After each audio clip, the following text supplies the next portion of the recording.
जय माँ, जय जय माँ। श्री अरविंद ने हम सबको एक बहुत ही अद्भुत चाबी दी है, जीवन को, संसार को, समाज को, सभी सभी चीज़ों को समझने की। और वो चाबी है जिसका नाम है इवोल्यूशन, विकास, जो क्रम तर क्रम होता रहता है। जैसे एक सोपान से दूसरे सोपान पर हम जाते हैं और इसके 3 आयाम होते हैं, जैसा कि बताया बड़े सुंदर ढंग से कि सृजन होता है और विध्वंस होता है। लेकिन सृजन और विध्वंस के बीच में एक और आयाम आता है जिसमें हम जो सृजन हुआ है उसको प्रिजर्व करते हैं। वो चीज़ें एक प्रकार से एक नई भूमि पर पहुंच करके वो उनमें ठहराव आता है। बाकी सारी जो आसपास की चीज़ें हैं, वातावरण है, समाज है, संसार है, वे सब उसके अनुरूप गढ़ी जाती हैं। और फिर वही चीज़ों का एक समय, वो ये सब कुछ समय के अधीन है, काल के अधीन। और फिर जब उनका काल पूरा हो जाता है तो अपने आप वो विध्वंस की ओर चली जाती हैं। तो चूंकि ये बीच में एक मध्यवर्ती कड़ी है जिसको हम ब्रह्मा विष्णु महेश के उससे भी देखें, तो एक जब चीज़ें प्रिजर्व होती हैं, ये सृजन और विध्वंस साथ साथ चल रहे हैं, वो एक सत्य है। लेकिन ये भी सत्य है कि पहले सृजन की चीज़ों को संजोया जाता है, उसके बाद उनको आगे ले जाने के लिए वे चीज़ें जो अब अनावश्यक हो गई हैं उनका विध्वंस होता है। सभी चीज़ों का विध्वंस नहीं होता है। वे चीज़ें जो तैयार हैं विकास की सीढ़ी पर चढ़ने के लिए, वे चढ़ जाती हैं और बाकी चीज़ें पीछे छूट जाती हैं। तो ये तो प्रक्रिया है जिसमें हम सभी चीज़ों को समझ सकते हैं। यहाँ तक कि जो पुनर्जन्म की बात है, अगर हम जीवन को देखें जन्म से शरीर में, तो ये दोनों प्रक्रिया एकदम जन्म के साथ साथ जुड़ जाती हैं। पूरे एक शरीर के अंदर कई जो हमारी सेल्स हैं वो अपनी कोशिकाएं धीरे धीरे अपना काम करती हैं, सीखती हैं। और उसके बाद एक समय आता है जब वो विध्वंस की ओर जाती हैं और उनकी जगह नई कोशिकाएं आती हैं। और इसमें हम देखते हैं कि ये जो पीछे छूटने की प्रक्रिया और क्या आगे जाता है, उसमें बचपन से जब हम युवावस्था में जाते हैं तो एक मध्यवर्ती अवस्था होती है जिसमें संघर्ष होता है। संघर्ष होता है हमारे बचपने के बीच और हमारी युवावस्था के बीच में। और उस संघर्ष के बाद में वो कभी कभी ये संघर्ष बहुत संकट का रूप ले लेता है, कन्फ्लिक्ट लीडिंग टू क्राइसिस। और फिर उसके बाद फिर वो परिवर्तन। तो परिवर्तन जब एक नई अवस्था आती, युवावस्था, तब आप युवा की सोच समझ, उसके तौर तरीके, उसमें हम अवस्थित हो जाते हैं। फिर कुछ समय के बाद फिर एक मिड लाइफ क्राइसिस आती है जिसमें अगेन हम फिर यही देखते हैं कि एक संघर्ष होता है और वो संघर्ष धीरे धीरे वो हमको आगे बढ़ाकर ले जाता है। प्रौढ़ अवस्था, फिर वृद्ध अवस्था। और वृद्ध अवस्था के बाद भी अगर हम देखते हैं तो अल्टीमेटली वो अंत नहीं है, वो एक जीवन का चक्र है जहाँ फिर से हमारे अंदर जो कुछ पुराना है, जो रहना चाहता है, जो अटैच्ड है, जो किसी तरह से चिपका हुआ है उसमें, और जो हमारे वो स्वप्न हमने सजोए हैं जो कभी शायद साकार नहीं हो पाए इस जीवन में, इन दोनों के बीच में एक संघर्ष होता है। और फिर मृत्यु का सोपान को पार करते हुए हम लोग, death is a stumbling stride the soul must take, तो उसको सोपान को पार करते हुए हम फिर से एक पुनर्जन्म या नए जन्म की ओर आते हैं। तो इस दृष्टि से जब हम जीवन को समझने लगते हैं तो ये बहुत ही सुंदर और बहुत ही एक संतोषजनक तो है ही, शांति प्रदान करती है कि ठीक है, जो क्राइसिस है, हो सकता है ये क्राइसिस अभी और तीव्र हो, संकट तक ले जाए, कन्फ्लिक्ट जो है क्राइसिस तक ले जाए। और क्राइसिस उसके बाद, लेकिन यदि हम उसमें एंड्योर करना जाने तो वो चेंज की ओर ले जाएगी। ये जीवन का एक नियम है। और युद्ध उसी की कड़ी में एक जब घोर संकट की अवस्था से, एक तो होती है कन्फ्लिक्ट जहाँ केवल संघर्ष है, लेकिन वो संघर्ष मनोवैज्ञानिक भूमि पर हो रहा है, वो संघर्ष इकोनॉमिक भूमि पर हो रहा है, लेकिन वो संघर्ष चलता चलता या आइडियोलॉजिकल भूमि पर हो रहा है, वो संघर्ष आते आते एक समय एकदम भौतिक स्तर पे उतर जाता है और वहाँ पे जिसको कहते हैं करो या मरो, ये वाली अवस्था होती है। और उसके द्वार से गुजर करके परिवर्तन आता है।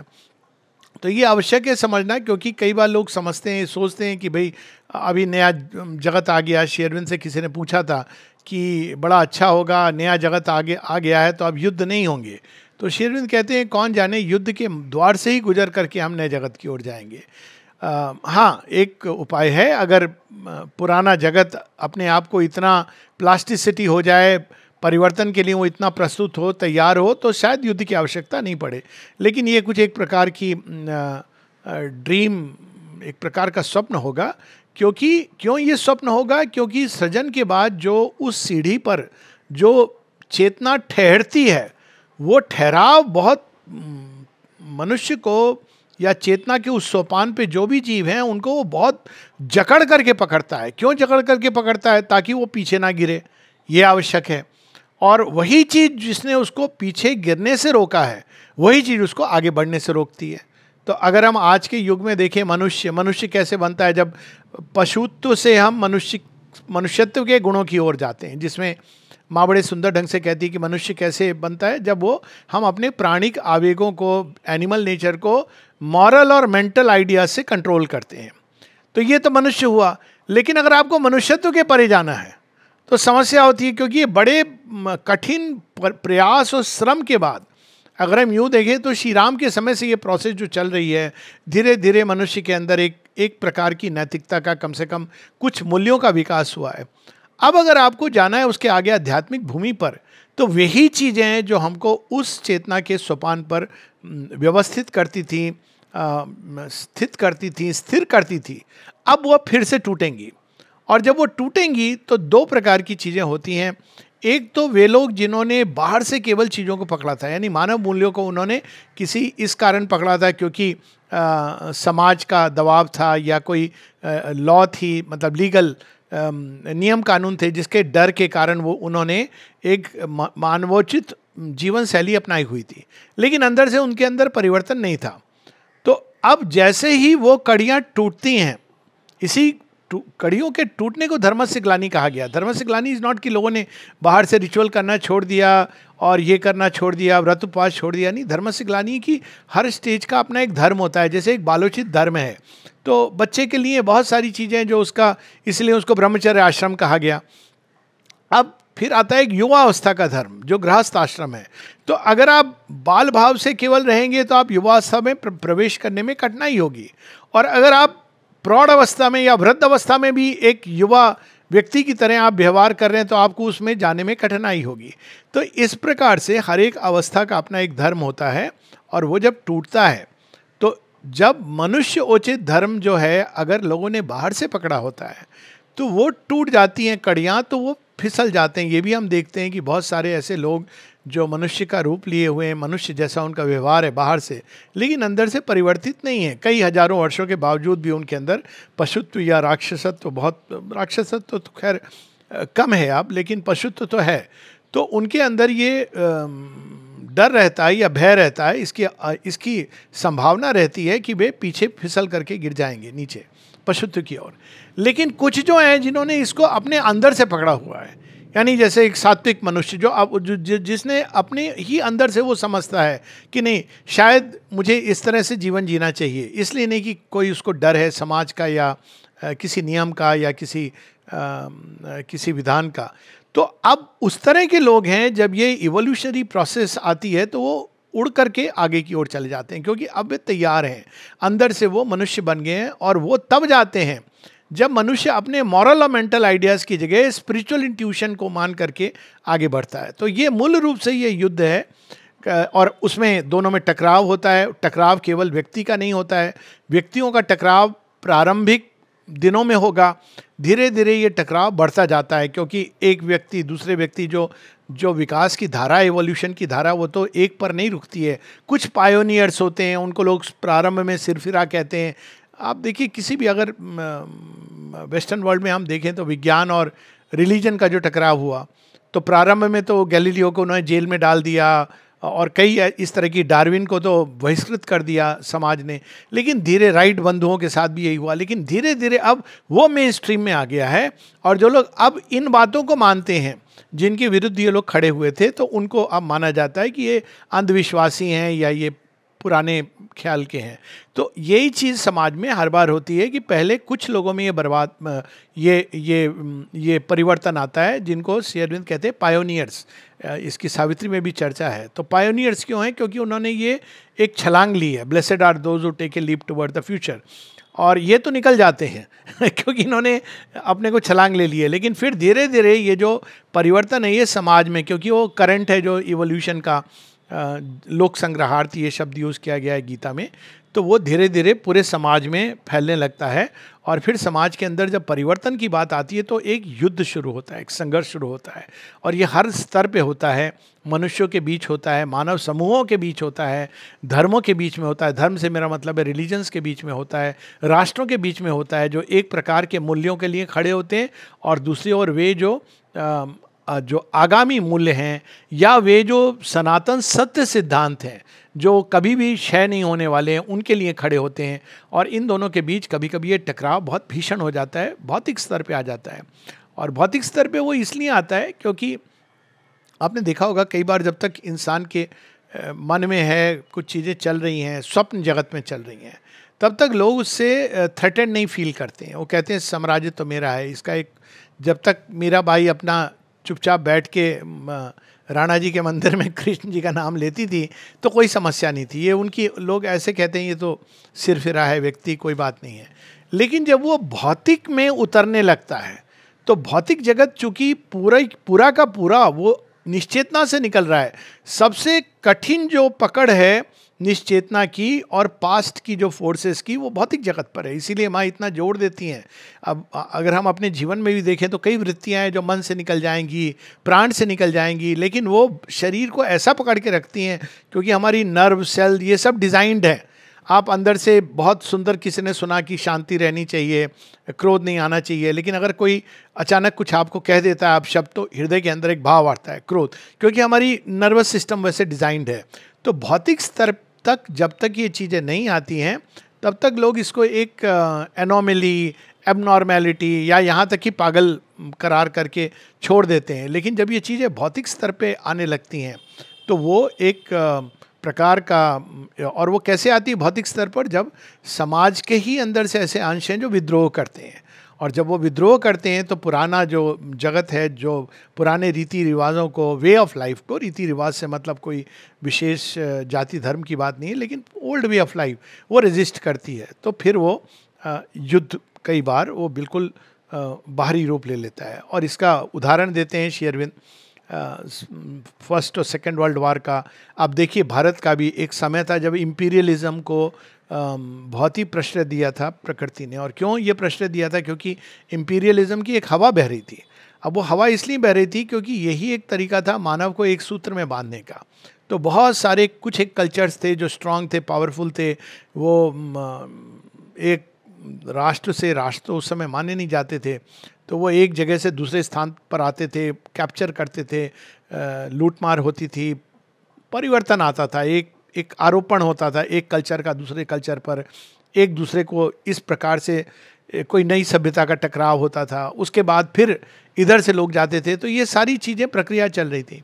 लेकिन आप देखेंगे श्री अरविंद के आने के साथ साथ इस प्रक्रिया में, क्योंकि अब राष्ट्र की आत्मा होती ये भाव जुड़ गया, तो जब राष्ट्र की आत्मा का भाव जुड़ गया तो इम्पीरियलिज्म के विरुद्ध बहुत सारे राष्ट्र 1900 में अगर हम देखें तो खड़े हुए, और वो लेट 1800 से खड़े हुए। लेकिन वो करते करते अंत में अब इम्पीरियलिज्म नहीं है, अब ये इम्पीरियलिज्म आने की चेष्टा कर रहा है। लेकिन अब जब वो आने की चेष्टा कर रहा है तो सारे राष्ट्र उसको धिक्कार रहे हैं और स्वीकार नहीं कर रहे हैं।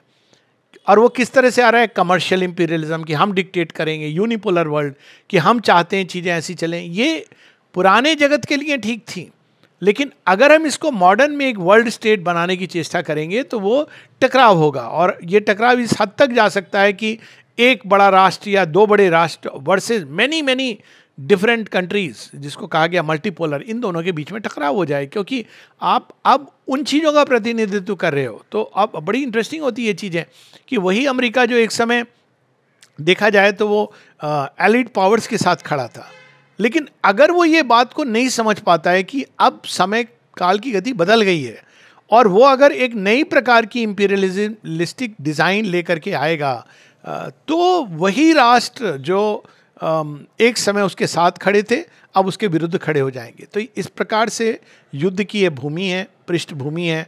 और भौतिक स्तर पे ये इसलिए आवश्यक होती है क्योंकि अल्टीमेट जो विक्ट्री है, जो भगवान का विधान है और भगवान की जो शक्ति है, उसकी जो अल्टीमेट विजय, वो तो भौतिक जगत पे है। जब तक वो भौतिक जगत पर विजय नहीं होती, जिसके कारण रूपांतरण नहीं होता, परिवर्तन नहीं होता, तब तक वो केवल स्वप्न में है। जैसे हम लोग बड़े अच्छे आइडियल कंसीव कर लें, बड़े अच्छे हमारे पास भाव हों, लेकिन अगर हम उसको व्यवहार में नहीं ला पाएँ, बहुत से लोग हैं जो आजकल मैं देखता हूँ उनके अंदर ये समस्या होती है, अंदर से उनके अंदर एक आध्यात्मिक उन्नयन हो रहा है, वो बिल्कुल निश्चित रूप से दे आर स्पिरिचुअल, लेकिन अब जो पुराना जगत है वो एक रिलीजियस टेंडेंसी में, रिचुअल्स में, एक वे ऑफ लाइफ में उनको बांध के रखना चाहता है। अब ये बच्चे कई बार वो रिवोल्ट करते हैं, कई बार वो दिशा, वास्तव में वो दिशा ढूंढ रहे हैं, और उनसे जब इंटरेक्शन होता है तो बड़ा आनंद आता है, क्योंकि इनके अंदर ऑलरेडी एक स्पिरिचुअल डेवलपमेंट प्रारंभ हो गया है। उनके जो प्रश्न हैं और उनके अंदर जो उत्तर हैं, उनका जो नज़रिया है, दृष्टिकोण है, अगर हम थोड़े उदात्त दृष्टि से देखें तो ऑलरेडी ये आगे की भविष्य की संतानें हैं, लेकिन जो पास्ट है वो इसको पकड़ करके रखता है।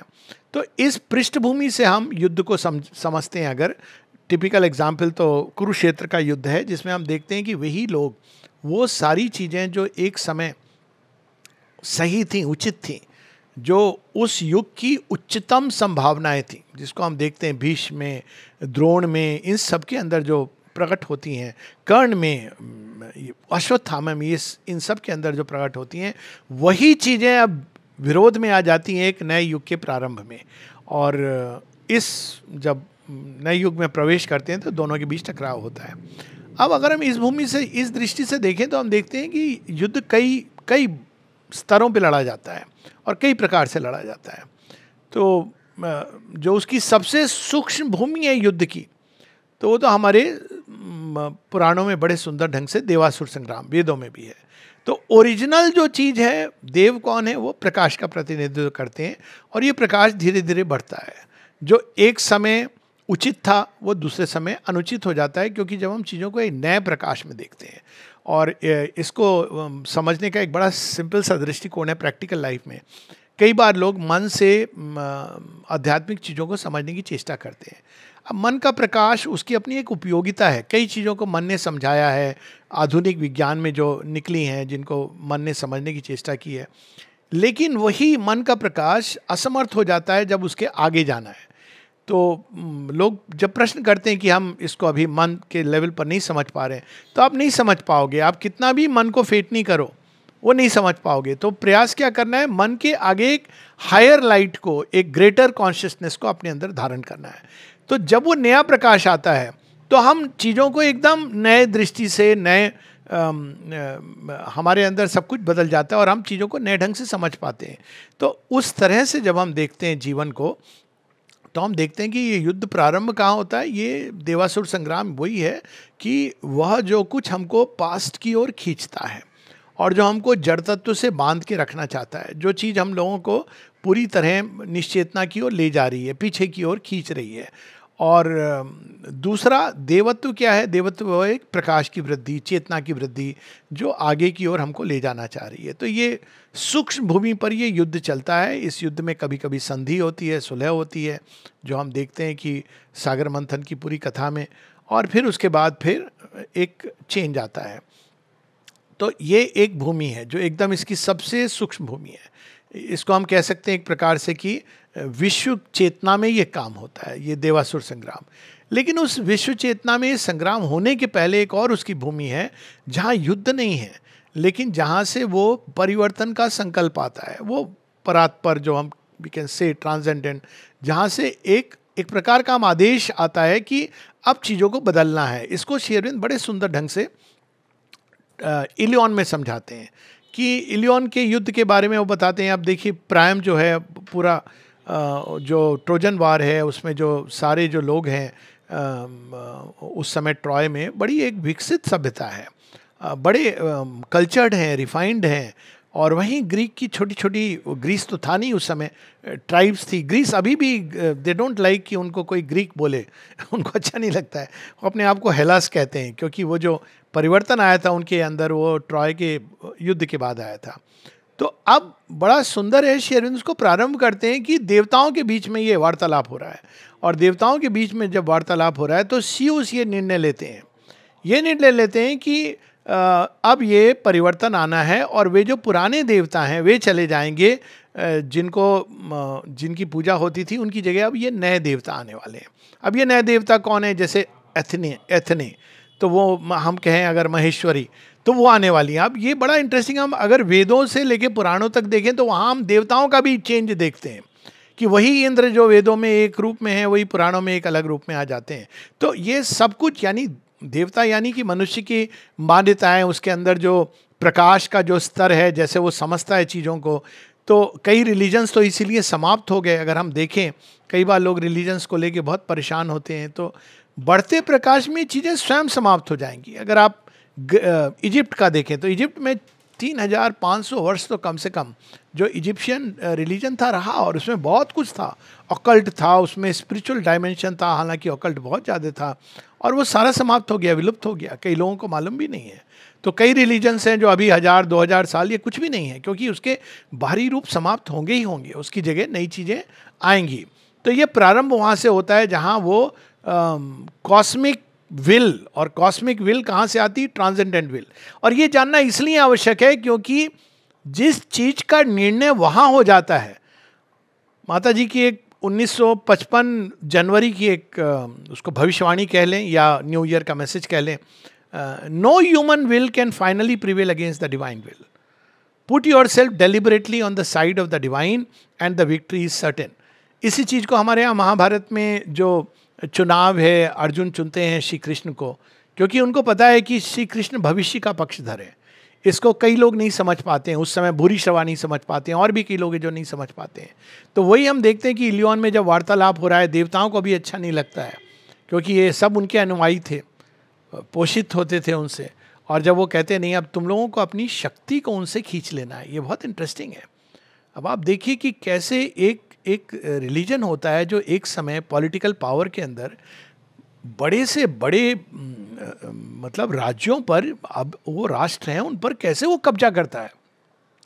अब वो इतना शक्तिहीन होता जा रहा है, इतना क्षीण होता जा रहा है कि वो अपने ही उसमें सिमट करके वहीं पर उनके आपस में लड़ाई हो रही है। क्योंकि ये जब ऊपर से शक्तियाँ छीन ली जाती हैं तो आप नहीं आगे चल सकते हो। इसको बहुत सारी कथाएं हमारे यहाँ, राम रावण की कथा में, रामायण में, सब जगह इसका उल्लेख मिलेगा कि ये निर्णय युद्ध में कौन विजयी होगा, ये निर्णय मनुष्य नहीं करते हैं, मनुष्य केवल यंत्र हैं।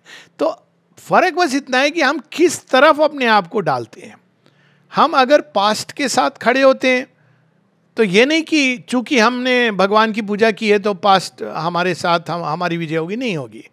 और यदि हम अपने को भविष्य की ओर, कुछ लोग हैं जिनके हृदय में भविष्य का भाव जाग जाता है, वो क्यों जागता है? वो भी भगवान जगाते हैं। ये बात माता जी अपने वॉल्यूम 2 में एक बड़ा सुंदर की एक सिविलाइजेशन जो एंड हो रहा है। और अब ऑरोविल को अगर हम देखें तो भविष्य का भाव जगाने के लिए माने वो बनाई हर फील्ड में भविष्य का भाव, reaching out to the thought of the future.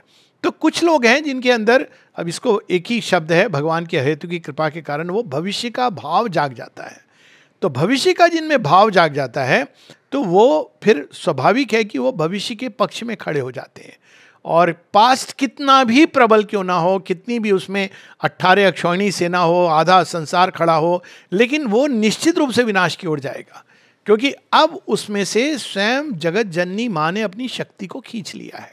और चूंकि वो खींच लेती हैं, वो धीरे धीरे निर्बल होता हुआ वो धीरे धीरे एकदम, जो कहानी है श्रृंगी ऋषि की, जब डिवाइन मदर अपनी शक्ति खींच लेती हैं तो वो केवल एक डस्ट के रूप में, एक मिट्टी के ढेले के रूप में नीचे गिर जाते हैं। तो ये प्रोसेस होती है, यही हम सेकेंड वर्ल्ड वार में देखते हैं। अब हिटलर जिसकी बात हुई, हिटलर को क्यों अब, और देखिए कई बार ये बड़े डायबोलिक रूप में आता है। हिटलर की समस्या क्या थी? हेरन वॉक। हेरन वॉक क्या है कि भाई हम एक सुपीरियर रेस हैं। तो अब देखिए, अब संसार में क्या हो रही है, संसार में रेसिज्म के विरुद्ध, अब व्यक्ति उसको समझे या ना समझे, लेकिन रेसिज्म के विरुद्ध एक मानव मन के अंदर एक भाव आ गया है कि हम रेसिज्म को स्वीकार नहीं करेंगे। तो अगर आप इस समय रेसिस्ट टेंडेंसीज लाएंगे कि हम तो ब्राह्मण हैं या हम तो बहुत सुपीरियर जाति के हैं, तो ये अब सपोर्टेड नहीं होगा। अब ये नहीं कि हायरार्की नहीं एग्जिस्ट करती है, लेकिन उस रूप में नहीं एग्जिस्ट करती है जिस रूप में हायरार्की, इवोल्यूशन की हायरार्की है। एक जगह माँ इसको बड़े सुंदर ढंग से समझाती हैं, वॉल्यूम 3 में उनकी है कि true origin of race superiority. True origin क्या है रेस सुपीरियरिटी की? जिनकी चैत्य सत्ता विकसित है, वो सुपीरियर काइंड है, लेकिन वो कभी भी नहीं जाएंगे कहने को कि हम सुपीरियर हैं, क्योंकि उस सुपीरियरिटी की सेंस के जो सेंस नहीं होती सुपीरियरिटी की, लेकिन वो सच में जो उनका आत्मविकास होता है तो विनम्र हो जाते हैं। तो इसीलिए ये बात भी कई बार लोग कहते हैं ज्ञानी की पहचान क्या है, तो ज्ञानी की पहचान ये नहीं कि उसने कितनी किताबें पढ़ी है, उसका कितना छत्र लेके लोग घूम रहे हैं, ढोल नगाड़े के साथ स्वागत हो रहा है, नाम के आगे 108 बार या 1008 बार लिख दिया गया है और वो मसंद पे बैठ करके मालाएं हैं। नहीं, ये ज्ञानी की पहचान नहीं है। ज्ञानी अति विनम्र होता है, और इसको अगर हम देखते हैं श्री अरविंद के साथ इतना अधिक स्पष्ट आता है। माता जी कहती हैं दो चीज़ें श्री अरविंद की, श्री अरविंद की करुणा और श्री अरविंद की विनम्रता, ह्यूमिलिटी। शोभिंदो ह्यूमिलिटी मतलब वो जैसे बात करते हैं उस इन्फिनिट इंटेलिजेंस से, जैसे वो मतलब डिसाइपल्स आश्चर्य होता है कि कैसे वो विनम्रता के साथ ऐसे उत्तर दे रहे हैं मानो उनके साथ आके। ये ज्ञानी की पहचान है। वो ये नहीं कह रहे हैं बच्चा मैंने कह दिया है, मेरी बात सुननी जरूरी है, शास्त्रों में ऐसा लिखा है। ये अथॉरिटी का युग चला गया है, ये जो आने वाला युग है। ये सब हमें समझना है कि भविष्य के संकेत किस तरफ है। भविष्य में अथॉरिटी खत्म हो गई है, उसकी जगह क्या आ गई है? ऑथेंटिसिटी। अगर आप सच्चे हो तो भविष्य आपको स्वीकार करेगा, बच्चे आपको स्वीकार करेंगे। उनके पास वो आंखें अब आ रही हैं, वो आपके वस्त्र पहनावे पांडित्य से नहीं जाने वाले हैं। उनके पास कुछ ना कुछ है जिससे वो समझ पाते हैं कि भाई ये व्यक्ति सच्चा है, कहीं ना कहीं सच्चा है। और वे पाखंड को भी देख पा रहे हैं। एक बार माता जी से किसी ने पूछा कि इसको हम समकालीन बना रहे हैं कि ये युद्ध, देखिए ये टेंडेंसीज हैं, ट्रेंड्स हैं जो डिक्लेयर करेंगे अपने आप को। माता जी से एक बार किसी ने पूछा कि सुपर माइंड जब आएगा तो कौन सी चीज़ें हैं जो चली जाएंगी संसार से। तो माँ कहती क्यों, हर चीज़ अपनी जगह पर पहुँच जाएगी। पहले तो कहती है, फिर कहती है हाँ एक चीज़ चली जाएगी, वो है पाखंड, हिपोक्रेसी की बात करते हैं। अब देखिए आज के बच्चों को इससे बड़ी चिढ़ होती है पाखंड से। अब जेन ज़ी की प्रोटेस्ट, लोग कुछ भी कहें कि भाई ये मोबाइल या उसके कारण सब जगह हो रही है, और इसके बाद ये चीज़ें और बढ़ती हैं। क्यों बढ़ती हैं? क्योंकि वो अब नेपाल में उनकी अनरेस्ट का बाहरी कारण क्या था? कम से कम वो कहते तुम लोग कहते हो कि कम्युनिज्म आएगा, सोशलिज्म आएगा, राजाओं से बेहतर होगा और तुम लोग ध्यान रखोगे सबका, लेकिन तुम सब तो स्वयं पाखंड में लिप्त हो। तुम्हारे तो बच्चे वहाँ अब्रॉड में पढ़े हैं, तुम्हारे पास तो इतनी धन संपत्ति है। तो ये जो बच्चे आ रहे हैं नई पीढ़ी के, इनके अंदर पाखंड के प्रति बहुत तीव्र संवेदना भी है और वो उसका विरोध करते हैं। तो वो घर घर में विरोध करते हैं। ऐसे लोगों को मैं जानता हूँ कि जहाँ पे घर में माँ श्री अरविंद की बातें होती हैं और बच्चे बिल्कुल विमुख हो जाते हैं। तो जब पूछने पे पता चलता है तो वो कहते हैं कि मैंने तो इनको देखा है, अपने माता पिता को, जो उसका कुछ भी नहीं जी रहे हैं, वो बस बातें करते हैं, आश्रम जाते हैं, उनके अंदर कुछ बदलाव नहीं है। तो ये एक ऐसे युग में हम जहाँ जी रहे हैं जहाँ केवल बातों का या बाहरी चोला पहनने का युग नहीं है, पाखंड समाप्त होने वाला है। तो द्वितीय विश्व युद्ध में ये जो हिटलर का पाखंड क्या था, उसका पाखंड ये था कि हम सुपीरियर रेस हैं। और सुपीरियर रेस किस आधार पर है? ठीक वैसे जैसे अभी अमेरिका कह रहा है कि हम इस आधार पर सुपीरियर हैं क्योंकि हमारे पास बहुत बड़ी इकोनॉमिक और सैन्य शक्ति है। हिटलर ने इसको एक दूसरा रूप दे दिया था, वो कहता है हमारा डीएनए सुपीरियर है, और शब्द जोड़ दिया था आर्यन जाति, कि भाई हम तो ओरिजिनल आर्यंस हैं जो गए थे भारतवर्ष वगैरह में, हमने ही किया था सारा, जिसकी थ्योरी अभी तक पढ़ाई जाती है, प्रोटो आर्यन लैंग्वेज इत्यादि। उसमें मैं नहीं जाना चाहूँगा कि कैसे मिथ्यात्व को हमने बढ़ावा दिया है। इस मिथ्यात्व की जो पराकाष्ठा थी वो हिटलर था, और उसने वहाँ से ये बताया कि भाई हम सुपीरियर हैं, बाकी लोगों को रहने का कोई अधिकार नहीं है जीवन का, क्योंकि ये लोग तो संसार को समाप्त कर रहे हैं, मैं ही हूँ जो संसार को बचाऊंगा। अब देखिए कितना भयंकर भाव है, और इसकी बात नीचे भी करते हैं सुपीरियर रेसेस की। तो ये जो सुपीरियर रेसेस थी जिनको ये अधिकार हो गया, और अगर हम ध्यान से देखें तो ये जो आसुरी सभ्यता में रावण इत्यादि, यही तो ये कहते थे कि नहीं हम क्यों स्पेशल हैं, क्योंकि मेरे पास सैन्य शक्ति है और मेरे पास इकोनॉमिक पावर है, जिसके कारण मैं सबसे उत्तम हूँ, ये प्रमाण है इसका। और वहाँ पर हम देखते हैं कि वनवासी राम के सामने वो कैसे गिरता है। तो ये जहाँ भी ये भाव आता है कि वो पुरानी सभ्यता क्या थी, प्राइड, ईगो पर बेस्ड थी।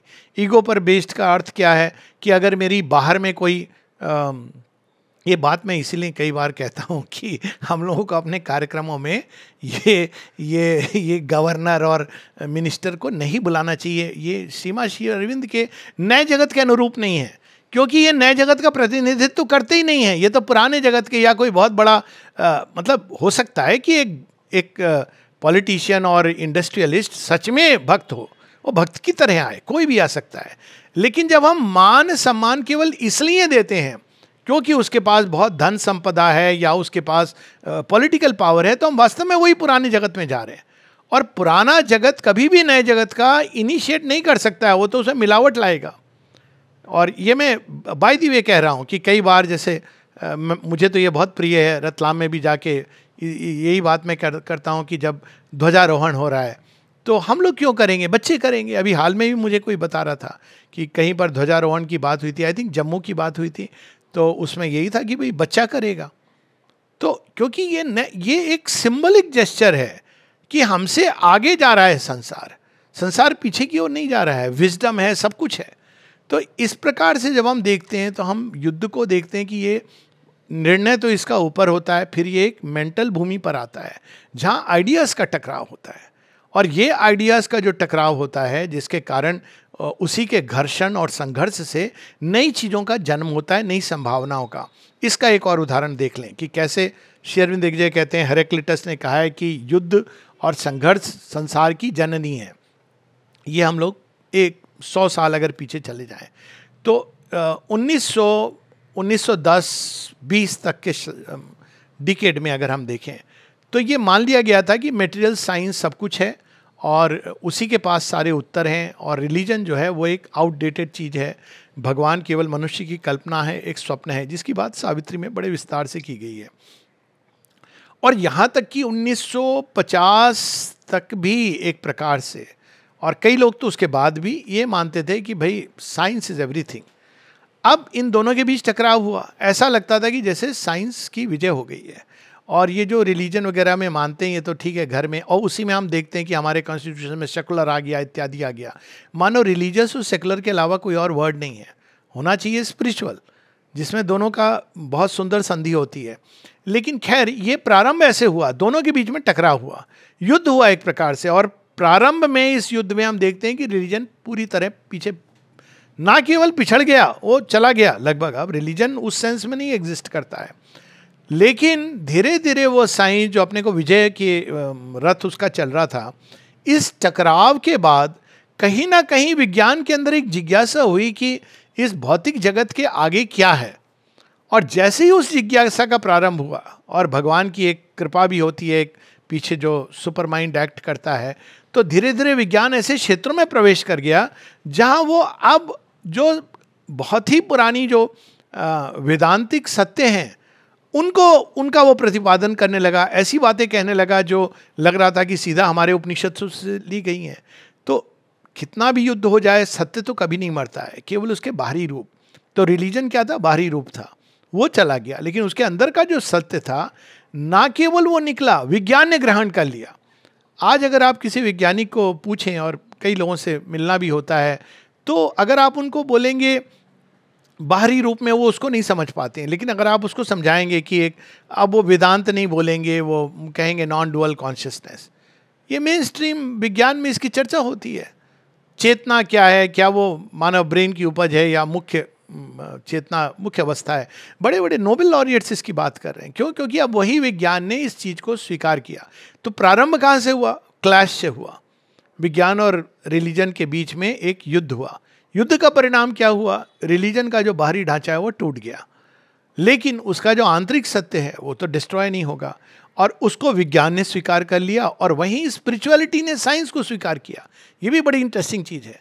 तो आज अब अगर हम देखें श्री अरविंद कितने दूरगामी दृष्टि से, अगर हम रिकॉर्ड ऑफ योगा देखते हैं, इस पर भी एक इशू बनेगा और उस पर बात होगी कि कैसे उन्होंने एक वैज्ञानिक की तरह हर चीज़ को स्टडी किया है, जिससे कोई भी चीज़ केवल एक विश्वास या मान्यता के आधार पर नहीं है। वो देख रहे थे कि जो नया युग आ रहा है उसमें विज्ञान और अध्यात्म दोनों का समन्वय होने वाला है, और इसकी बात माने कही है, लेकिन उस तरह से नहीं जैसे हम समझते हैं। तो वो चर्चा अन्यत्र होगी, कभी और के लिए उसको छोड़ देते हैं।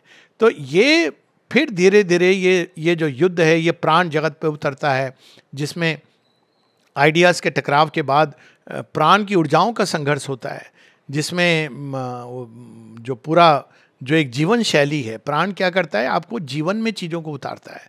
एक तो है विचार की भूमि पर हो रहा है, लेकिन विचार की भूमि पर आप मानते भी हैं तो भी आप प्राण की भूमि पर जब उस चीज को लाते हैं तो संघर्ष शुरू हो जाता है। आप उस चीज को जीवन में नहीं उतार पाते हैं क्योंकि मन की भूमि पर चीजें स्पष्ट हो गई। लेकिन प्राण वो एक जीवन सत्ता है, उसने बहुत सारे सिस्टम्स बनाए हुए हैं और अंत में ये भौतिक स्तर पर आता है। ये सारे युद्ध माने अगर हम संक्षेप में कहें तो ऑलरेडी ना केवल लड़ लिए हैं, हम सब के लिए उसकी विजय प्राप्त कर ली है। ये हम पूरे मदर्स एजेंडा में ये देखते हैं। माँ इसी बात को लेती हैं कि बार बार मुझे जो विरोधी है वो यही कहता है, ग्रेट एडवर्सरी, कि ठीक है अंदर में सारे अनुभव हैं, ये सब ठीक है, लेकिन इनको तुम जब तक अपनी कोशिकाओं में प्रकट नहीं कर देती हो, जब तक इनको तुम अपनी देह में प्रकट नहीं कर देती हो, तब तक मैं इसको नहीं मानूंगा। तो ये जो युद्ध है अब इस भूमि पर चल रहा है, जहां इसको हम कह सकते हैं कि अब केवल आइडिया के लेवल पर भी है, आइडिया के लेवल पर अभी भी टकराव है, कई लोगों का टकराव है, पुराना युग और नया युग। और इसकी बहुत सुंदर वर्णन सीमा एक फिल्म देखते हुए करती हैं, और वो फिल्म थी, आश्चर्य होगा कि श्री रामकृष्ण परमहंस की जीवन पर एक फिल्म है, जहाँ माँ वो कहती हैं कि वो सारा एक पुराना युग जिसमें वो मंदिर में पूजा हो रही है इत्यादि, और फिर वो देखती हैं कि ये जगत जा रहा है और एक नया जगत आ रहा है। तो एक और वो मन की भूमि पर कि अब एक सर्वव्यापक आध्यात्मिकता के भाव की ओर मनुष्य जा रहा है, जहाँ भगवान केवल एक स्थान पर, भूमि पर, या एक व्यक्ति विशेष या एक ग्रुप विशेष में सीमित नहीं है। वो निकल गए हैं, उससे विशाल हो गए हैं, जगह जगह पर सर्वव्यापी हैं, क्योंकि वही मूल सत्य है। फिर अब इसका प्राण के स्तर पर भी होगा, क्योंकि अगर कोई इस भाव से जीवन प्रारंभ करेगा तो देखिए कितनी बड़ी उसके जीवन में समस्याएं आने वाली हैं। और उसके बाद जब उस चीज़ को शरीर के स्तर पर प्रकट करेगा, और प्रकट होगा, निश्चित रूप से आएगा, जिसके कारण शरीर की कई वृत्तियां, टेंडेंसीज डेवलप होंगी, कई पुरानी पाश्विक और आसुरी वृत्तियां गिरेंगी, उसकी जगह एक नई संभावनाएं प्रकट होंगी। तो स्वाभाविक है कि वो शरीर के स्तर पर कभी रोगों का रूप ले सकता है। तो ये युद्ध केवल ये नहीं कि बाहर एक गन पाउडर से लड़ा जा रहा है, शरीर के ऊपर भी इसके परिणाम होंगे। इसमें एक और कई नए रोग पनपेंगे। इसकी भी बात माँ कहती हैं कि कंस्ट्रक्टिव एंड डिस्ट्रक्टिव फोर्सेस दोनों का शरीर के ऊपर एक प्रयोग हो रहा है। आज किसी ने ये प्रश्न पूछा फॉर एग्जांपल कि ये जो क्लाइमेट चेंज है, क्या सुपर माइंड इसको ठीक कर देगा? तो मैंने कहा कि क्या पता है ये सुपर माइंड का ही माध्यम है कि शरीर को एक नए शरीर की ओर मोड़ने का। क्योंकि हम जिसको कह रहे हैं कि ये ऊर्जा, जो ओजोन लेयर इत्यादि, कार्बन लेयर, कार्बन का जो उसके कारण फुटप्रिंट्स हैं, जिसके कारण जीवन के ऊपर एक दुष्परिणाम हो रहे हैं, यही चीज़ें क्या पता शरीर के अंदर से नई चीज़ें लाने वाली हैं। ये नहीं कि हमको कार्बन एमिशन करने चाहिए, वो बहुत अच्छी बात है कि मनुष्य सचेत हो रहा है कि हाइपर इंडस्ट्रियलाइजेशन एक अच्छी चीज़ नहीं है, लेकिन ये चीज़ हमको पता होनी चाहिए कि एक नए ढंग से शरीर के ऊपर प्रयोग हो रहे हैं। और इसी कारण शायद इतनी सारे रोग आ रहे हैं। इसलिए नहीं कि नया जगत आ गया तो रोग आ रहे हैं, क्योंकि पुराना जगत नहीं छोड़ रहा है, और इसके ऊपर एक हायर स्पिरिचुअल और डिवाइन फोर्सेस भी इसको आगे बढ़ने के लिए प्रेरित कर रही हैं, प्रोत्साहित कर रही हैं। लेकिन मनुष्य भयभीत है। आप देखिए, एक और बहुत सारे अस्पताल बढ़ते जा रहे हैं, दूसरी ओर नई विधाएं मनुष्य को ठीक करने की अंदर से ही, और ये चीज़ आ रही हैं। आज ही मैं किससे मिला, जब वो बता रहे थे, आज नहीं कल, कि कैसे उन्होंने कहीं पर एक मर्मशास्त्री से मिल करके उन्होंने एक लगभग दुसाध्य रोग है तो दवाइयाँ बहुत कम हो गई और उसके द्वारा वो काफ़ी हद तक ठीक हो गया। तो मैंने कहा निश्चित रूप से, क्योंकि ये नई विधाएं आएंगी, हर क्षेत्र में आएंगी, तो अब इसको रिप्रेजेंट करने वाले युद्ध होंगे। लेकिन अब ये है, अच्छी बात ये है, गुड न्यूज़ ये है कि वो जो भयंकर संघर्ष होते थे, जो हम देख चुके हैं till the second world war, अब उस तरह के भूमिगत संघर्षों की संभावना कम है। और यदि हुआ एक निर्णायक युद्ध जिसको कहा जा सकता है बाहर पे, और वो इस कारण कम है क्योंकि अब सुप्रामेंटल तो एक एब्सोल्यूट कॉन्शियसनेस है, एब्सोल्यूट पावर है, उसके अंदर ये सामर्थ्य है कि वो चीज़ों को अंदर से बदले। और ये हम देख रहे हैं कि चीज़ें बदल रही हैं। इवन जो पाकिस्तान भारत के बीच में हम देख रहे हैं, तो कई पाकिस्तानी हैं, कई ऐसे लोग हैं जो महसूस करते हैं अपने हृदय के अंदर कि कहीं ना कहीं कि कितना अच्छा होता अगर हम एक होते। ये भाव कहीं ना कहीं उनके अंदर आ गया है। तो हो सकता है कि चीज़ें अंदर से बदलें। लेकिन अगर ये निर्णायक युद्ध, कई बार लोग ये भी सोचते हैं कि ये कहीं यूक्रेन रशिया का, ये सब साइड के युद्ध हैं, ये निर्णायक युद्ध नहीं है, इनकी पूरी एक स्टोरी अलग है। युद्ध होंगे, एक और वर्ल्ड स्टेट की ओर मनुष्य कदम बढ़ाएगा, ठीक जैसे यूएनओ, लीग ऑफ नेशन, जहाँ कुछ राष्ट्र, एक या दो राष्ट्र कंट्रोल करना चाहेंगे पूरे विश्व को, और वही मल्टीपोलर वर्ल्ड, इन दोनों के बीच में एक युद्ध की संभावना है। और वो युद्ध बहुत ही भयानक होगा, क्योंकि ये पूरे विश्व को चपेट में ले लेगा। और आशा की जाती है कि सेंस आ जाएगी और ये चीज़ नहीं होगी। और निर्णायक युद्ध यदि कोई होता है भौतिक भूमि पर, तो इसकी बात सीमा ने स्वयं कही है कि जो लास्ट बैटल अगर होगी तो वो भारत की भूमि पर होगी। और अब ये युद्ध भारत पाकिस्तान का होगा या गृह युद्ध होगा, अगेन आशा करते हैं कि हम ऐसा कुछ ना हो। तो ये अरब इजराइल का युद्ध नहीं है, ये तो टेस्टिंग ग्राउंड है असुर के, कि किस हद तक वो मनुष्य को भ्रमित कर सकता है, ये टेस्टिंग ग्राउंड है। और लेकिन जब इसका होगा, अगर कोई आवश्यकता पड़ी, मान लो मनुष्य अंदर से नहीं बदल रहे और बहुत ही हार्डकोर रेजिस्टेंस है, जिसके कारण बहुत सारे समस्याएं हो रही हैं, आगे का मार्ग अवरुद्ध हो रहा है, तो ये संभव है कि एक प्रकार का युद्ध हो भारत की भूमि, भारत पाकिस्तान के बीच, या इसके अंदर गृह युद्ध की संभावना, श्री अरविंद ने इसको कहा भी अपने संदेश में, या एक व्यापक युद्ध जो मल्टीपोलर वर्सेस यूनिपोलर वर्ल्ड के बीच में, वर्ल्ड स्टेट जिसकी बात होती है। अगेन आशा करते हैं कि ये ना हो। तो युद्ध कब जाएगा? लोग युद्ध विराम, ये युद्ध विराम का कोई अर्थ नहीं है, ये एक ब्रीदिंग, वो कहते हैं ना बीच में, जैसे शाम को युद्ध बंद हो जाता था, सुबह शुरू हो जाता था, ये उस तरह की चीज़ है। क्यों नहीं? क्योंकि जब तक मनुष्य के अंदर वृत्ति नहीं बदलेगी, युद्ध का कारण ही यही है कि भगवान अब मनुष्य को एक नई दिशा में ले जा रहे हैं। और यदि उसके अंदर की जो वृत्तियां हैं युद्ध की, युद्ध क्या होता है कि जो ईगो पकड़े हुए एक पुरानी जीवन शैली को, उसके अंदर प्लास्टिसिटी नहीं है, चेंज नहीं आ रहा है उसके अंदर, वो कठोरता से पकड़े हुए अपने अहंकार की जड़ों को, यदि मनुष्य इसका परित्याग नहीं करेगा, तो आप कितना भी बाहरी युद्ध विराम करा दो, ये केवल एक क्षणिक रहेगा, ये केवल एक हमारी एक विश्वास रहेगा, या कई बार एक डिसेप्शन रहेगा। क्योंकि कई बार युद्ध विराम इसलिए किया जाता है ताकि हम जो असुर है वो करता है ताकि वो अपनी शक्तियों को संजो सके, देवता भी करते हैं। परंतु अगर हम सच में चाहते हैं कि युद्ध का विराम हो जाए, तो हमको मनुष्य को बदलना है। इसीलिए जो लोग सच में चाहते हैं कि ये युद्ध समाप्त हो इस संसार से, तो एक ही मार्ग है, वो है हायर स्पिरिचुअल इवोल्यूशन। क्योंकि बिना उसके ये केवल एक सीसो बैलेंस, देवासुर संग्राम में यही चलता रहता है, कभी देवता जीतते हैं, कभी असुर जीतते हैं। वस्तुतः अंततः देवता थोड़ा ग्राउंड गेन कर लेते हैं, लेकिन अब माता जी ने इसका रूप बदल दिया है। वो अब देवासुर संग्राम की जगह वो अब असुरों को रूपांतरण की बात कर रही हैं। वो एक अलग चैप्टर है अपने आप में, उसमें हम प्रवेश नहीं करेंगे।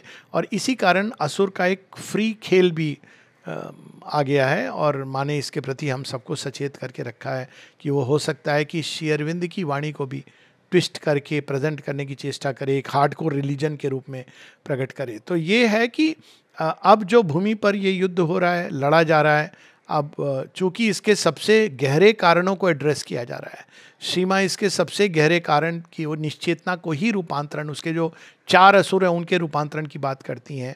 और जैसे जैसे ये असुर 2 ने स्वीकार कर लिया बदलना, और एक ने डिसॉल्व करने की सहमति दे दी, तो और एक था जो खड़ा रहा, डटा रहा। पर माँ कहती हैं कि वो जानता है कि उसका भी अब अंत निकट है, इसलिए वो बहुत फड़फड़ा के अपने पंख उड़ा करके उड़ रहा है। तो ये पतंगे के पर आए हुए, तो उम्मीद ये करती कि होती है कि जैसे जैसे मनुष्य की चेतना का विकास होगा, वो ट्रू आध्यात्मिक विकास, अगेन आध्यात्मिक शब्द से हम कल्ट, सेक्ट ये सब जोड़ने लगते हैं कि जो लोग ध्यान कर रहे हैं वो बड़े आध्यात्मिक है। आध्यात्मिकता एक चेतना का परिवर्तन है, रूपांतरण है, जिसमें हम सब चीज़ों के प्रति हमारी दृष्टि बदल जाती है। मेडिटेशन वगैरह एक प्रोसेस है, मेथड है। अब वो उनके द्वार से आएगा, उनके बिना आएगा, एक अंदर के एटीट्यूड से आएगा, भगवान की कृपा से आएगा, वो उसको हमको अलग करके देखना चाहिए। तो जैसे जैसे मनुष्य की आध्यात्मिक चेतना का विकास होगा, वैसे वैसे स्वतः ही युद्ध बैकग्राउंड में जाता चला जाएगा, युद्ध की संभावना चली जाएगी। Debt of Rudra would have been paid, death of Rudra क्या है कि ये अब तक जीवन के, ये सृष्टि के विकास में संघर्ष एक बहुत बड़ा रोल प्ले करता रहा है। इसको मैं ऐसे समझाती हूँ कि जड़ तत्व को ये बताना कि कृपा से तुम बदल सकते हो ये असंभव है, वो समझता है नहीं, जब तक लड़ाई नहीं होगी तब तक चीज़ें नहीं बदलेंगी। अभी भी कई लोगों की मानसिकता है कि जब तक हम लठ लेके नहीं खड़े होंगे तब तक कोई नहीं। पहले था, बच्चों के साथ लोग कहते थे 2 थप्पड़ मारोगे नहीं तो ठीक नहीं होगा। थैंक गॉड अब ये बदल गई है। ये वही मानसिकता है, ये रुद्र का भाव कि भाई हम चीज़ों को तोड़ फोड़ के, क्योंकि वो जड़ तत्व की बहुत ही जड़वत मानसिकता थी। ये है रुद्र का काम, जिन्होंने तोड़ा है उस चीज़ को, और आवश्यक था। लेकिन अब वो चूंकि उन्होंने तोड़ा है और इसमें असुरों ने बड़ा सहयोग दिया, तो अब असुर कहते हैं ये धरती तो हमारी है, हमने ही इसको बनाया है।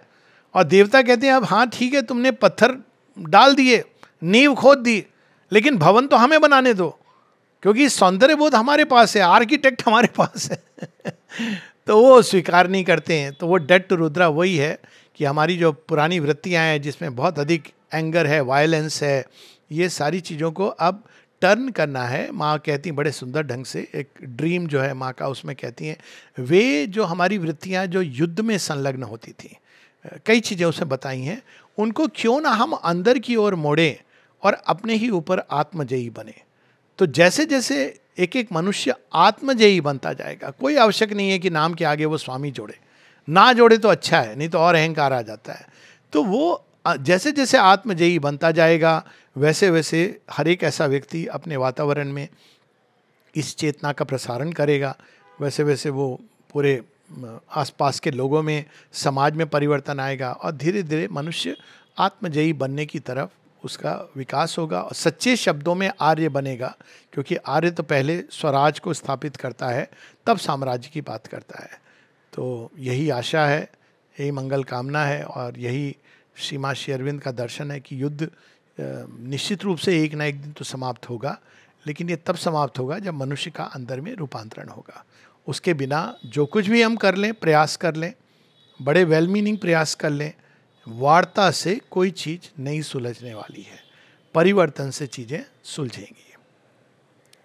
जय माँ। बहुत बहुत आभार प्रिय आलोक भैया। अभी बहुत सुंदर तरीके से बड़े रोचक विषय को अपनी सारगर्भित व्याख्या आलोक भैया ने प्रस्तुत की और मैं आह्वान कर रहा हूँ प्रश्नों का कि अगर हमारे साथियों के पास कोई प्रश्न हो तो वे आलोक भैया से करें ताकि हम सब उसके सहभागी हो सकें, उन शंकाओं के सहभागी हो सकें। भैया ने भी बहुत अच्छा कॉस्मिक विल की बात कही और ये कहा कि आइडियाज का टकराव होता है और आत्मजयी बनने की बात बहुत सुंदर बात कही। भैया एक प्रश्न मैं पूछ सकता हूँ? हाँ, बताइए। मेरा एक प्रश्न है कि जैसे युद्ध जो है वो राजनीतिक परिवर्तन में या सामाजिक परिवर्तन में या युग परिवर्तन में कहते हैं बड़े प्रभावित होते हैं। मैं इसको थोड़ा लंबा इसलिए कहूँगा कि क्या वो वैयक्तिक विकास में भी उतने ही प्रभावी होते हैं? क्योंकि आमतौर पे युद्ध, चलिए गृह युद्ध हो गया, 2 व्यक्तियों के बीच युद्ध हो गया, उसे युद्ध बोलते हैं, झगड़ा है वो। लेकिन जब राष्ट्रों का टकराव होता है, जैसे कि कैसियस क्ले या मोहम्मद अली जो बदले बाद में हुआ कि अमेरिका वियतनाम से लड़ रहा था और उसने स्वीकार नहीं किया कि वो गलत उसके देश के लिए लड़ा जा रहा है, तो उसकी अंतरात्मा ने उसको स्वीकार किया। ऐसे ही मैंने एक फिल्म भी देखी थी कि मोर्चे पर सैनिक है, महसूस करता है कि नहीं शांति होनी चाहिए, हमारा देश गलत उद्देश्य के लिए लड़ा है। तो क्या युद्ध उस हालत में इनको पनिशमेंट मिला और ये पीछे चले? हाँ, वैयक्तिक विकास में सहायक होंगे इस तरह के युद्ध? हाँ, बहुत ही सुंदर प्रश्न है और ये वार्ता को पूर्ण करता है। तो इसमें माता जी ने एक बड़ा सुंदर, उनके वॉल्यूम 2 में इसकी बात है कि schools, wars are schools of courage. तो व्यक्ति का विकास युद्ध के 2 तरह से होता है। एक व्यक्तिगत विकास, तो जब हम युद्ध लड़ते हैं और उसमें हम अपने आप को सेक्रीफाइस करते हैं, तो जब हम अपने आप को बलिदान करते हैं तो एक प्रकार से हम अपने ईगो के दायरे से बाहर निकलते हैं। और जब हम ईगो के दायरे से बाहर निकलते हैं तो एकदम आत्म बलिदान की जो भावना है उससे हम पूरी तरह ये हमारे अंदर करेज, शिवैलरी, और ऐसा कहा गया है कि जो लोग युद्ध लड़ते हैं वो जिनकी गति होती है, वीर गति होती है, उनके लिए तो स्वर्ग के द्वार खुल जाते हैं। तो ये जो एस्पेक्ट है युद्ध का, ये निश्चित रूप से व्यक्ति के विकास में है। तो शांति होनी चाहिए, वो एक अच्छी बात है, लेकिन इसलिए नहीं क्योंकि वो कठिन अवस्था में सोल्जर खड़ा हुआ है। वो तो भाई उसके लिए तो देखा जाए तो शॉर्टकट खुला हुआ है।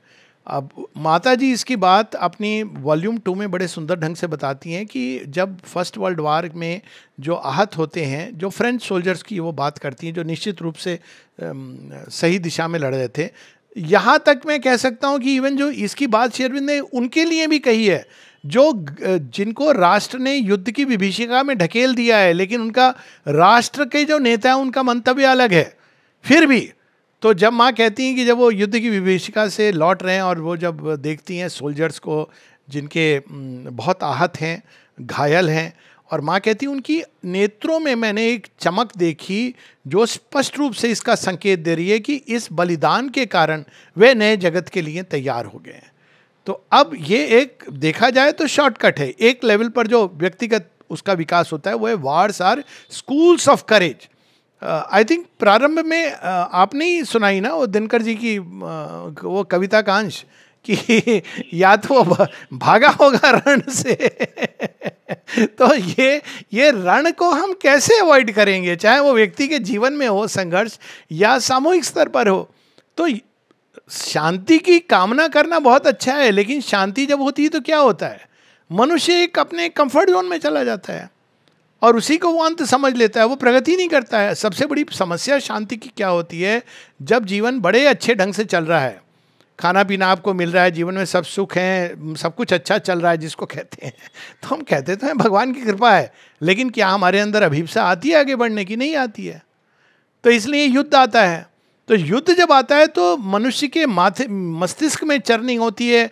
इवन इंडिविजुअल जो युद्ध में नहीं लड़ रहे हैं, एक तो है कि जो युद्ध की भूमि पर खड़े हैं साक्षात, उनके अंदर निश्चित रूप से वीरोचित गुणों का विकास होता है जो बहुत अद्भुत है। ये तो मैं भी डायरेक्ट एक्सपीरियंस के साथ बता सकता हूँ कि जब व्यक्ति, मतलब मैं युद्ध नहीं लड़ा हूँ लेकिन युद्ध भूमि में गया हूँ एकदम सामने तक, कि जब उसके अंदर देखता है कि वो एक और उसका व्यक्तिगत जीवन है, दूसरी ओर उसके राष्ट्र का जीवन है, और वो तैयार होता है कि नहीं ठीक है मैं उसका चुनाव करूंगा। आप सोचिए कि चेतना के अंदर कैसा एक्सपेंशन आ रहा है।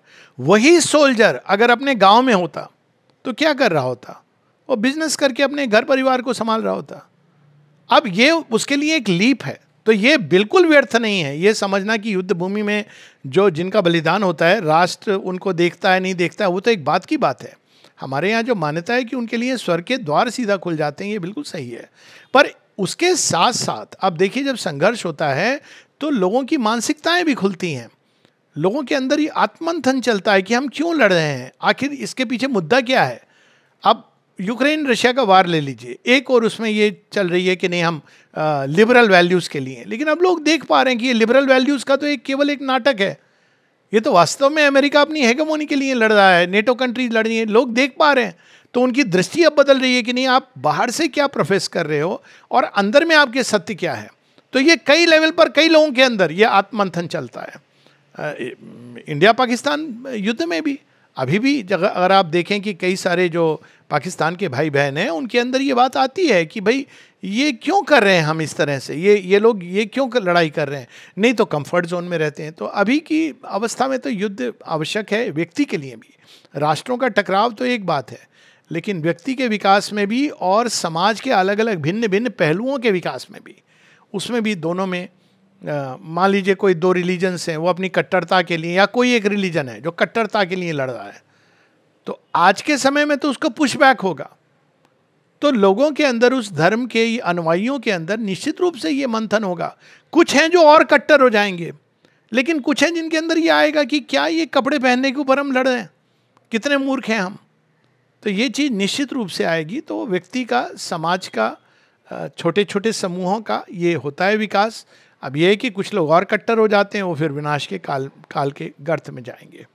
तो ये हमको स्पष्ट होना चाहिए। बहुत बहुत धन्यवाद आलोक भैया, बहुत अच्छा उत्तर इसका दिया, बहुत कृतज्ञ हूँ मैं, क्योंकि आलोक भैया सैनिक रहे हैं और अपने अनुभव से जो उन्होंने कहा कि जब वो वहाँ युद्ध स्थल पे थे तो चेतना का प्रसार हुआ जो गांव में रहते हुए या अपने घर में रहते हुए नहीं हो सकता था। बहुत सुंदर, बहुत बदाबारी। और कोई आपके मन में प्रश्न हो, साधकों के मन में, तो कृपया अवश्य पूछें। कुछ मैं भी कहना चाहूंगा। हाँ जरूर भैया नमस्कार। नमस्ते। इस बार तो हम लोग आपके यहाँ आ रहे हैं, सब लोग। नहीं, बहुत स्वागत सभी का।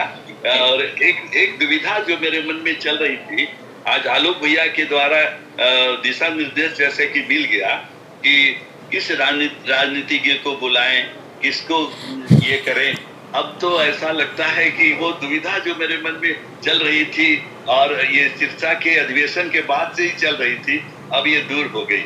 अब किसी भी राजनीतिज्ञ को, राज्यपाल को ये नहीं बुलाना है और किसी योग्य शिक्षाविद को खोज खाज करके लाना है। हम सभी का ये संकल्प होना चाहिए। मनोज भैया से इस विषय में मैं चाहूंगा कि अगुवाई करने का, मनोज भैया आप हमें मने बल दें कि हम अपने संकल्प पर दृढ़ रह सकें। जय श्री मां। जय मां, जय मां। मेरा एक प्रश्न है, माननीय विष्णु गोयल जी हमारे बीच में। हाँ अवश्य अवश्य। हाँ नमस्कार आलोक। मेरा प्रश्न है कि संघर्ष और युद्ध में क्या अंतर है? तो संघर्ष अगर हम कहें तो वो एक अलग भूमि पर चलता है। सूक्ष्म भूमि पर जब चीज़ें चलती हैं तो वो संघर्ष कहलाती हैं, जिसमें टकराव होती है विचारधाराओं का या अपने ही अंदर अंतर्द्वंद होता है। तो ये संघर्ष है। ये संघर्ष अंदर भी हो सकता है, बाहर भी हो सकता है। लेकिन जब ये भौतिक स्तर पे उतर जाता है तो वो युद्ध का रूप ले लेता है। तो एक लंबे समय तक चीज़ें अंदर चलती रहती हैं, वहापो अंतर्द्वंद के रूप में। कई बार वो रिजॉल्व हो जाती हैं और बाहर भी मानव समूह के बीच चलती हैं जो रिजॉल्व हो जाती हैं। और जब वो नहीं, आप देखिए जैसे अब इसका क्लासिक एग्जाम्पल है फ्रेंच रिवॉल्यूशन, जिसमें हम देखते हैं कि वो एक अंदर में लोगों के अंदर असंतोष पैदा हो रहा था। वो एक आंतरिक संघर्ष के रूप में जगह जगह ये चीज़ एक्सप्रेस हो रही थी। लेकिन वो संघर्ष जब एक लिमिट तक पहुंच गया तो उसने क्राइसिस का रूप ले लिया, जो बाहरी युद्ध के रूप में परिवर्तित हो गया, जिसमें बहुत सारी चीज़ें हुई और उसमें शेरविंद का भी बहुत बड़ा योगदान था। शेरविंद की शक्ति थी उसके पीछे, और अंत में उसमें नेपोलियन की जो भूमिका रही। उस सब के बाद में जो नई चीज़ निकल करके आई थी, जो गिफ्ट था, एक प्रकार से प्रसाद था भगवान का, वो था फ्रीडम, इक्वालिटी और फ्रेटर्निटी। इसका प्रसाद मिला। लेकिन वो संघर्ष का रूप है जब वो अंदर चल रहा है। युद्ध है जब वो बाहर एकदम भौतिक भूमि पर प्रकट हो गया।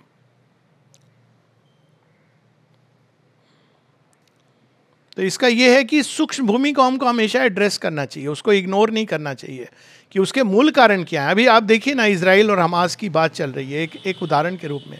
आप बाहर से एड्रेस कर रहे हो, उसके मूल में नहीं जा रहे हैं। अभी भी पॉलिटिशियंस उस बात को टच नहीं कर रहे हैं कि हमास के चार्टर में लिखा हुआ है, एक वैसे मैं बता रहा हूँ कि जब तक ज्यूज रहेंगे तब तक हमारी क़यामत का दिन नहीं आएगा। अब आप इस प्रॉब्लम को एड्रेस नहीं करेंगे तो आप कितने भी आत्मसमर्पण करा लीजिए, नए ग्रुप से आ जाएंगे, क्योंकि आपको इसके मूल में जाना है। सोच में जो है, जब तक वो नहीं बदलेगी तो वो कहीं ना कहीं युद्ध का रूप लेगा। यहाँ नहीं लेगा, कहीं और लेगा। और चलो भैया, और कोई प्रश्न हो और साथक पूछें। मनोज भैया आप हैं यहाँ पर, और साधकों से प्रश्न आमंत्रित करता हूँ कि इस वक्त पे थोड़ा सा है। एक बड़ा सुंदर जिक्र आलोक जी ने किया, और वो ये कि घर के अंदर गृहस्थी में भी इनका संपर्क कई परिवारों से हुआ है, जिनमें ये मालूम पड़ा कि बड़े लोग आश्रम तो जा रहे हैं, किताब भी पढ़ रहे हैं, मदद भी कर रहे हैं, लेकिन उनमें कोई बदलाव नहीं हो रहा। वो श्री की शिक्षाओं का अभ्यास नहीं कर रहे। तो इस स्थिति में क्या युद्ध की जरूरत नहीं है अपने आप से? बिल्कुल, और चल रहा है। कोई भी अगर सत्यनिष्ठ व्यक्ति होगा तो वो अंदर के युद्ध से गुजरेगा ही। लेकिन समस्या सारी सिंसेरिटी की है, और वो अगर सत्यनिष्ठ नहीं है तो ठीक है, उसने मन से चीज़ों को पकड़ लिया और ये यहाँ से वहाँ से, लेकिन थोड़ी सी भी सच्चाई जागेगी तो आंतरिक संघर्ष तो आएगा ही आएगा। बिना इस, वो तो शेरविंद ने बड़े सुंदर ढंग से बात की है सावित्री में कि this is the inner war without escape, man must overcome or miss his higher fate, यहां तक कह दिया है कि an evil whisper lures a whisper lures to evil the human heart, man must overcome or miss his higher fate, this is the inner war without escape. तो अब जो ये तो और बल्कि डेंजरस है, अगर बाहर से हम कोई चीज़ कर रहे हैं और अंदर से बिल्कुल चेंज नहीं करने की चेष्टा कर रहे हैं तो ये तो डायबोलिक भी हो जाती है कई बार। तो जिस भी स्तर पर ये सच है कि मन जितने तीव्रता से शीघ्रता से ग्रहण करता है प्राण नहीं चल पाता है, लेकिन प्रयास तो होना चाहिए उस दिशा में। शरीर तो सबसे पीछे रहता है, लेकिन प्रयास निश्चित रूप से होना चाहिए, और जहाँ सच्चा प्रयास है कृपा निश्चित रूप से सहायता करती है।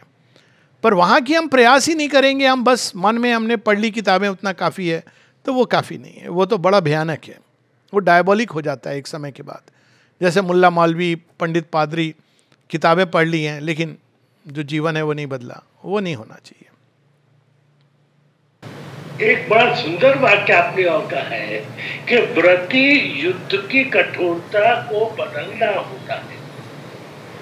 अगर व्रति नहीं बदलेगी वो उसके लिए कठोरता करना पड़ेगा, और तभी आदमी जब नरम होकर के बदलेगा तभी बदलाव आएगा। बिल्कुल बिल्कुल। इसमें आती है कि झुकता वही है जिसमें जान होती है। वाह, कठोरता को मुर्दे की पहचान होती है। वाह बहुत सुंदर, अति सुंदर।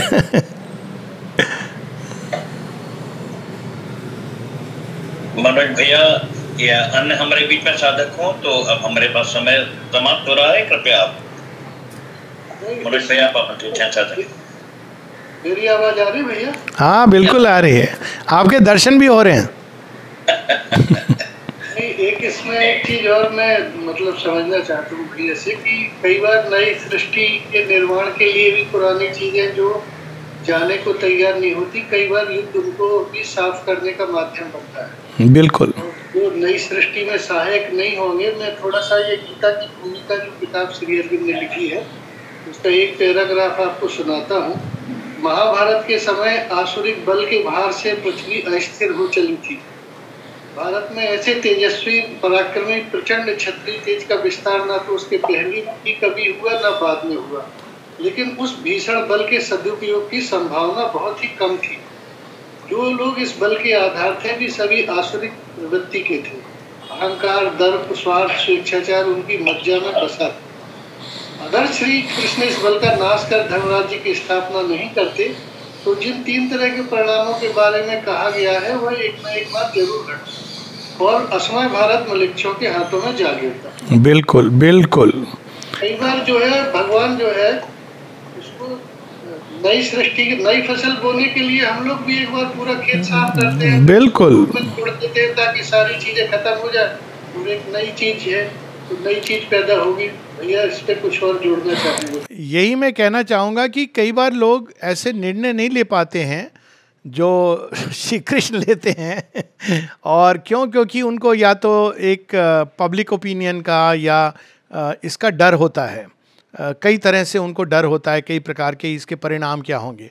लेकिन अगर वो उस समय उनके अंदर एक अदम्य साहस या श्रद्धा हो और वो निर्णय ले लें, उचित निर्णय, तो वो सच में पूरे राष्ट्र के लिए और समाज के लिए सही होता है। अब इसका क्लासिक उदाहरण तो यही है जो 71 का युद्ध हुआ था, जिसमें शिवा ने मैसेज दिया था स्वयं उस समय की जो प्रधानमंत्री थी कि India is fighting for the triumph of truth and it must continue to fight. अब इस मतलब ये कि भाई माँ का जब आश्वासन है तो उनकी शक्ति आपके साथ में है। अब लोग कई इफ्स एंड बट्स लगाते हैं कि नहीं नहीं वो अगर हमारे साथ वो तबका आ जाता तो क्या होता।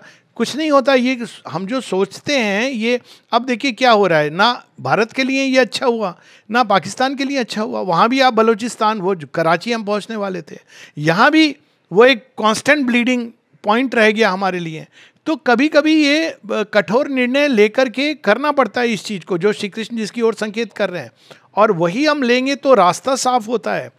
क्योंकि अब आप बाद में रिजॉल्व करने के बहुत सारे तरीके हैं, लेकिन आप वो निर्णय अगर नहीं ले रहे हो, रुक रहे हो, क्योंकि आपने एक मेंटल आइडिया बना लिया है। एक तो हमारे यहाँ वो नॉन वायलेंस की बड़ी वो छाप पड़ी है, मेंटल आइडिया बना लिया कि नहीं युद्ध बुरा ही है, युद्ध खराब है, युद्ध तो बुरे लोग लड़ते हैं। तो ये जो मेंटल आइडिया है या पब्लिक ओपिनियन का डर इन चीज़ों का, तो इनसे तो मनुष्य को आत्मजयी की ये भी तो एक भूमि है जो श्री कृष्ण अर्जुन को आत्मजयी बनाने की ओर संकेत करते हैं कि तुझे अपने मेंटल आइडियाज ओपिनियन इसके भी ऊपर उठना है कि तुझे क्या प्रिय लग रहा है, तुझे क्या अच्छा लग रहा है, वो इंपॉर्टेंट नहीं है।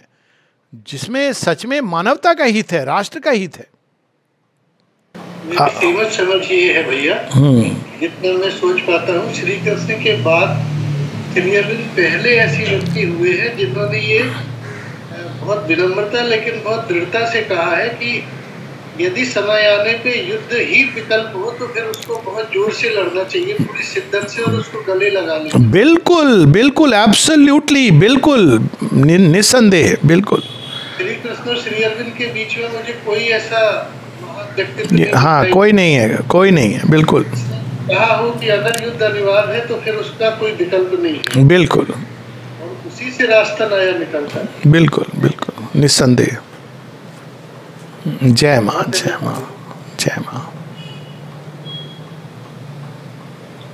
तो आज का बहुत सुंदर वार्तामाला क्रम अब हम समाप्त कर रहे हैं। 4 पंक्तियां मुझे भी याद आ गई। अंतिम बार समर के पहले अपना हृदय टटोल रहा हूँ, गीता रखकर आज महाभारत के पन्ने खोल रहा हूँ। तभी जो श्री अरविंद ने कहा कि, और जैसा कि भैया ने, आलोक भैया ने कहा, मनोज भैया ने कहा कि निश्चित रूप से श्री कृष्ण के बाद श्री अरविंद ऐसे हुए जिन्होंने उस वाणी का विस्तार किया है, उस ज्ञान का विस्तार किया है। और अगर लड़ना है युद्ध तो पूरी क्षमता से लड़ना है। बहुत सुंदर आज का व्याख्यान था।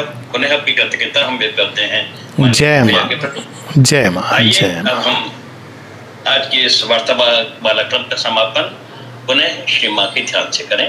ध्यान संगीत के लिए मोनिका जी कृपया संगीत बजाइए।